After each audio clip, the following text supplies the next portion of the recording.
I served as a naval officer on 3.5 tours in Vietnam, 2 of those years as a Special Forces advisor with a 20-boat river division, all Vietnamese.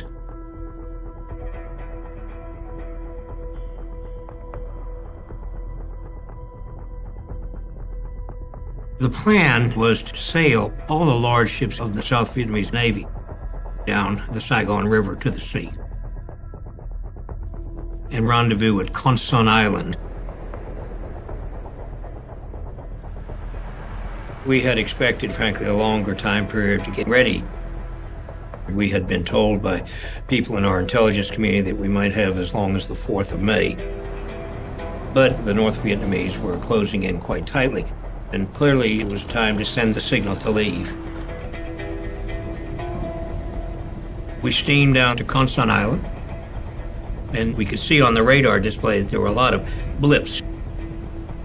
And I remember the dawn breaking, the sun coming up, and seeing what I had seen as a radar display in person. There were dozens of ships,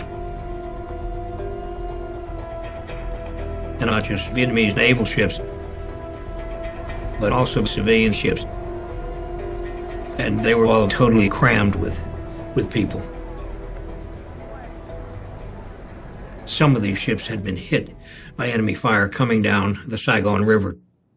One of the boats had been hit and sinking, so it went alongside one of the other Vietnamese Navy ships.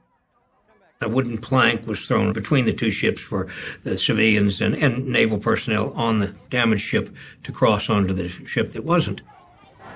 The seas were rolling, and it was a somewhat precarious passage.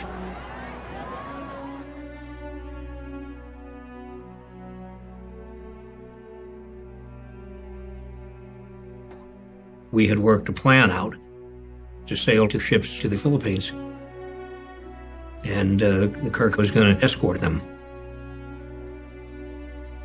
But the fact that they're going to be crammed with an unknown number of civilians was somewhat problematic.